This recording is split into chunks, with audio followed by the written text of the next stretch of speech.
Hello everyone, this is Joseph, bringing you Janara, Azra of War. This will be my first EDH tech deck, and I'm excited to show you my commander deck. So here we have her. This is my commander, Janara. She's just a great, fun commander. You can cast her early game because she's low casting cost. She comes in as an evasive 3/3 flyer. And then late game she scales and you can pump her through with +1/+1 counters to make her strong as well. So she's just a very versatile commander, good early game, good in late game, and the color scheme she has is green, white, and blue, which just gives you access to ramping abilities, spot removal, counter spells, board wipes. She has it all. She can do a little bit of everything, and she just makes for a very fun commander. So I'm going to start off with a land base, with basic lands.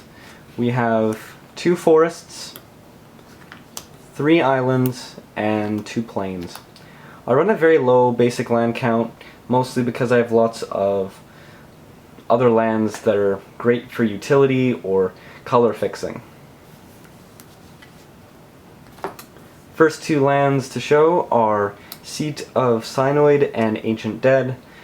They're both great targets for Trinket Mage in the early game, just to fix your mana pool. We have Heart of Progress, great card just to give everything +1/+1 counters. As you see, Janara utilizes the +1/+1 counters, and many other creatures in the deck do as well. We have Arcade Lighthouse. Some of my opponents run Narset or other commanders that may have hexproof and other creatures that are just difficult to get rid of without this card, so this is just makes it so my Path to Exile or other spot removal can get through and just get rid of those threats. Homeward Path. It's great against a lot of decks run effects that take control of your creatures. A lot of red decks will run Insurrection or other like cards, so this is just good counter to that. Reliquary Tower, just an EDH staple, no maximum hand size. And Temple of False God. When you have more than 5 land, you can basically use it as a secondary Sol Ring. Now I have the 3 bounce lands for all 3 colors. Just, yeah, just great. And then I have the 3 buddy lands or check lands, whatever you want to call them. I have 2 of the temples, not all 3. Temple of Plenty and Temple of Mystery. And 2 fast lands. Razor Verge Thicket and Seachrome Coast. Yamava Coast is my only pain land. I try to stay away from pain lands. I know they come in untapped and they have lots of early game benefits, but my deck's a little bit more casual and I don't need to be as aggressive in my meta. 2 of my budget searchable lands are Canopy Vista and Prairie Stream, and then I have 2 more Temple Garden and Breeding Pool that are a little bit more expensive. But they are just great targets for some of the fetch lands that can search out specifically forest cards. So forest plains and a forest island, it just fixes your mana in the late game. Then I run Terramorphic Expanse, Evolving Wilds. I'm running a budget version for this deck, so I run Grasslands and Crows and Verge. Crows and Verge is especially good to search out 2 lands when you sacrifice it, both a forest and a plains. It's great just to get all the colors I need, and Grasslands. It's pretty self-explanatory. I have Seaside Citadel and Travia's Ruins to fix my land. And then lastly, Reflecting Pool and Command Tower. These are just EDH staples in my opinion. But instead of Reflecting Pool, you can run City of Brass or any other, or Mana Confluence. A lot of those will do the exact same thing. Now getting into the deck. I organized it by casting cost, so it may seem a little unorganized, but there is an organization, of course. So we start off with Grafdigger's Cage. I chose this option over Relic of Progenus because I found that the relic can only be used one time. You sacrifice it, you get rid of all the graveyards, but afterwards a lot of the decks can get stuff back in the graveyard, and I'm usually facing against a Carador deck with a Hermit Druid in it or some other decks like that, so this I found was a little bit more useful in my meta. And it's also a Trinket Mage target. And then we have Sol Ring.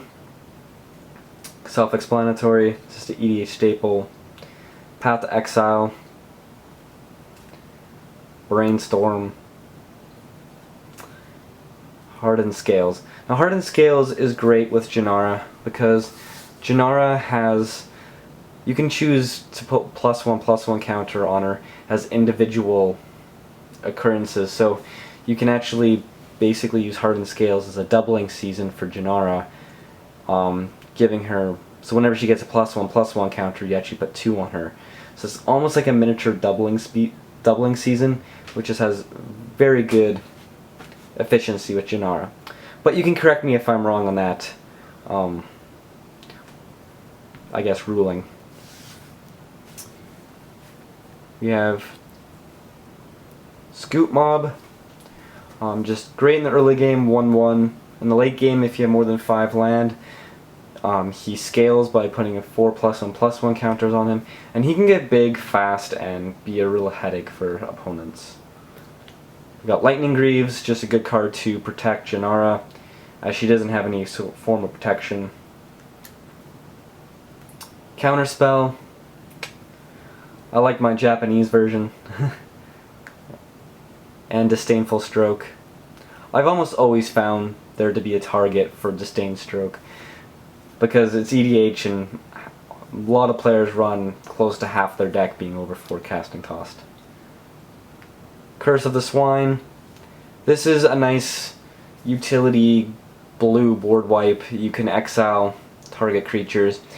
It's good in the early game because you can just exile one thing that's a threat for 3 mana. In the late game, when there's lots of creatures out, specifically like Avacyn Angel of Hope or other cards that have indestructibility, this can just get rid of a whole bunch of threats. Sylvan Ranger, just search out land early game. Bloom Tender is very good in this deck because Janara can be cast almost every game on turn 3. You can play Bloom Tender on turn 2. So when you play Bloom Tender on turn 2 and then Janara on turn 3, you can immediately use her, use Bloom Tender for 3 mana, and it just really perpetuates your board position. And by turn 4, you can already use her for 3, and if you have 4 land on the field, you can already be casting 7 casting cost spells, which is very powerful. Scavenging Ooze. It's another one of my graveyard hate cards. You'll notice with the Grafdigger's Cage, this only prevents them from casting cards from the graveyard or library, whereas Scavenging Ooze can actually remove individual threats. Often in a Carador build, there'd be certain cards like Restoration Angel or such like that that you just want to get rid of if they're in the graveyard. And Scavenging Ooze also gets +1/+1 counters and gains you life, just works with a +1/+1 counter theme. Prime Mage, just EDH staple. You can sacrifice it to destroy a target artifact or enchantment. Zamorak Guildmage. He is just a classic 2/2 bear. It's good because he can put +1/+1 counters on all your creatures or draw you cards. He's just a very good utility. Good early game, good late game. And I had a full art version, so why not run it? It just looks cool. Coiling Oracle, basically there for card advantage. And now into the 3 casting cost. We have Bant Charm, just EDH staple for Bant colors. Just you can destroy an artifact or remove creatures from and shuffle them into their owner's library. Especially good against creatures that are indestructible or have some sort of evasion. And you can even counter instant spells, which sometimes is relevant if your opponent's playing a Path to Exile and you just want to avoid it, or sometimes instants are very high casting cost and you just need to counter something. Then we have Edric, Spymaster of Trest. Just he's more political card. A lot of your opponents will start focusing their attention on your other players, not on you, just so they can draw cards. And sometimes you luck out and you can also be drawing cards from attacking your opponents. Knight of Reliquary, there to fix your land. Detention Sphere, just a great spot removal. And gets around things that other cards just can't. Like, this can just destroy a token deck. Mana Gorger Hydra makes excellent use of the +1/+1 counters, and with Hardening Scales out, it can get really big really quickly. Whenever an opponent, or even yourself, play a spell, he just gets bigger. So just think that you cast him on turn 3, you're playing with 3 other opponents, and each one of them plays 2 spells on their turn. Like, by the time it gets back to you, you already could be like a 7/7, an 8/8, like whatever it is, but he can get big fast. Undergrowth Champion. If damage will be dealt to Undergrowth Champion, it has a +1/+1 counter on it. You can prevent the damage by removing one, and it gets +1/+1 counters from whenever a land enters the battlefield. He's from the new Battle for Zendikar set, and just a great blocker, can be a great attacker. He's just great utility. Yamava Dryad, search out land. Champion of Lamholt. She's there to just make your stuff unblockable in the late game, and she scales as the game progresses. We have Spike Feeder. Spike Feeder is really good for a combo with Archangel of Thune. You'll note that Spike Feeder can remove +1/+1 counters to gain 2 life, and Archangel of Thune will, whenever you gain life, gives +1/+1 counter on each creature you control. So this can actually recur and produce an infinite combination to gain lots of life, as much life as you'd like, and draw as many cards. So this is just one of those, just for fun, infinite combos. I try to stay away from infinite combos, but this one I felt was pretty harmless, because it doesn't necessarily win you game, it just is more of a defensive combo, just making your stuff really big and giving you lots of life. The thing is your opponent can still kill you through commander damage. If they're going to win anyways, it doesn't necessarily save you from losing, but I've also had it where you can make creatures unblockable and just swing and win the game of 2. Then we have Cultivate and Chromatic Reach, just searching out land. Crozen Grip, just a staple for green, just getting rid of artifacts or enchantments. And it's key to note that it has split second to counter storm decks. Kira the Great Glass Spinner.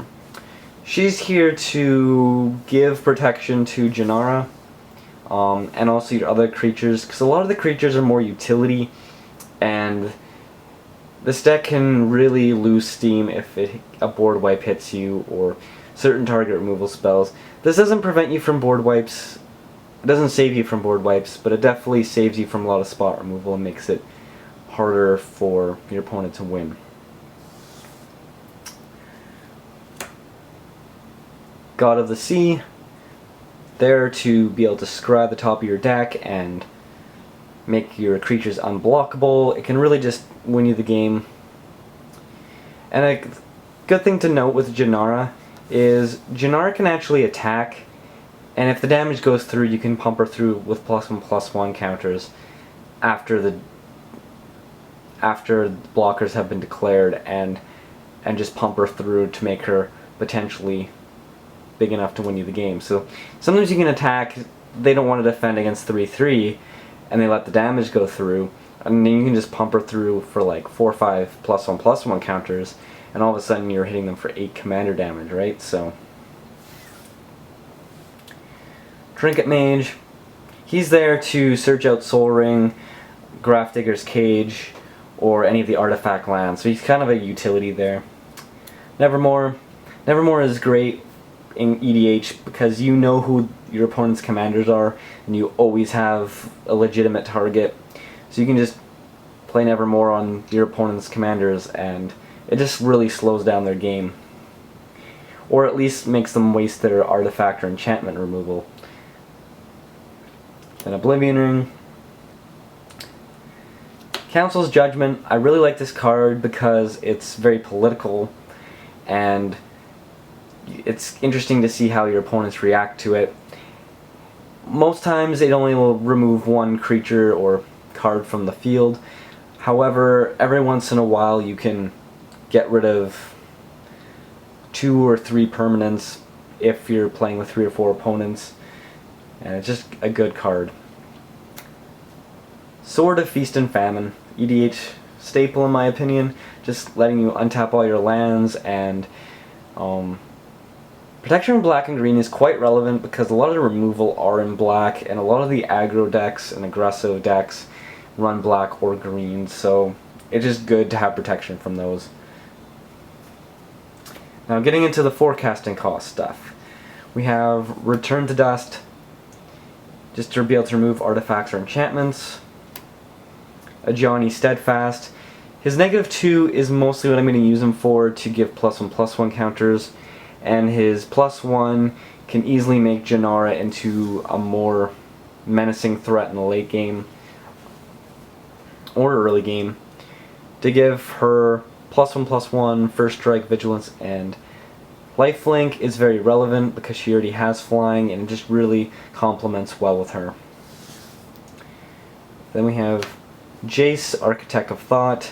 The -2 allows you to have a miniature brainstorm effect. Supreme Verdict, just an uncounterable board wipe, is very essential. Sphinx's Revelation will draw you lots of cards and gain you lots of life in the late game.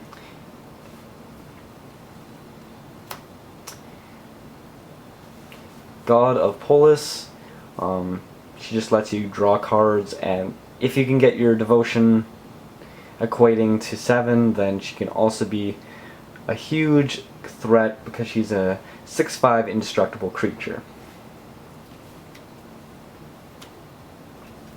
Mystic Snake, just solid removal, counter spell. Phantom Mage. Phantom Mage is very important in this deck because she's one of the targets I want to give +1/+1 counters so that you can draw more cards. And coupling Phantom Mage with Horizon Shinima and Angel of Thune just makes such an incredible combo, because when Phantom Mage draws cards, you gain a life from Horizon Shinima, which then puts +1/+1 counters on all creatures you control, which then triggers Phantom Mage, and it repeats. It's not quite an infinite combo because you only have so many cards in your deck before you mill yourself out, but it definitely can draw you as many cards and gain you as much life as you desire. And it's important to note that you may draw a card, so Phantom Mage is actually the one that can stop the combo from milling yourself out.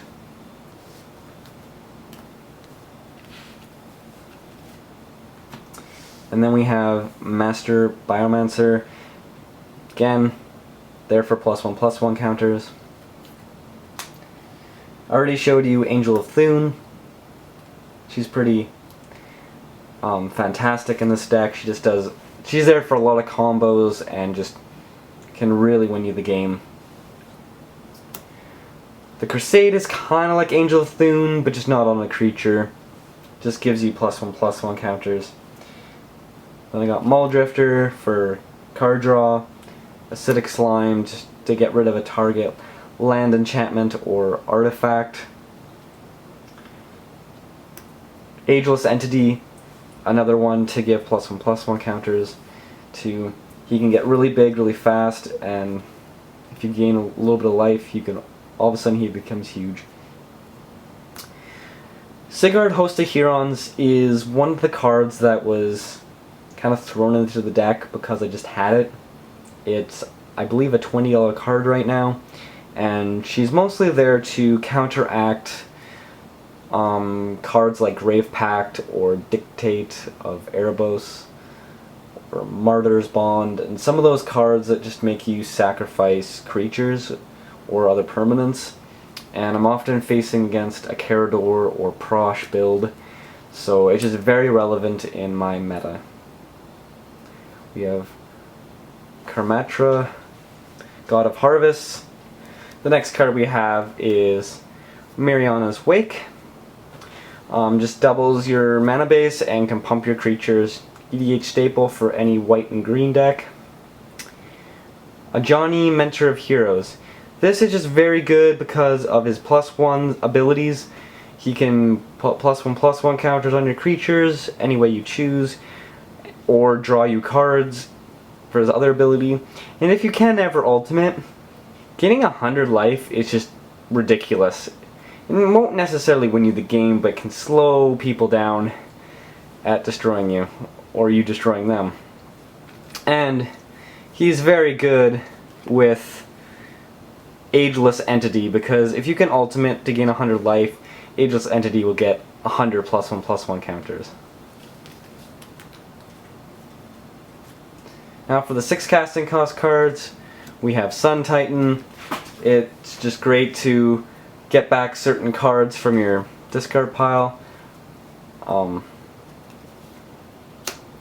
Abomination Angel, she's there for just exiling your opponent's stuff. I've always wanted to make a deck around landfall, and this could make a very powerful card with Knight of the Reliquary, just to sacrifice a land, get a fetch land, and then sacrifice a fetch land for another land, and you do that a few turns in a row, and all of a sudden you've exiled half the board. True Conviction, this is one of my win conditions. It is anything on the field just gets twice as powerful and gives you life. And Primeval Bounty, this is just such a good card in the deck. Just when you gain life, you can get +1/+1 counters and get creatures. It does everything that you want a green deck to do. Prime Speaker draws you cards, pretty self-explanatory. Now I have my highest casting cost stuff is Angel of Serenity. She's great for many reasons and often overlooked.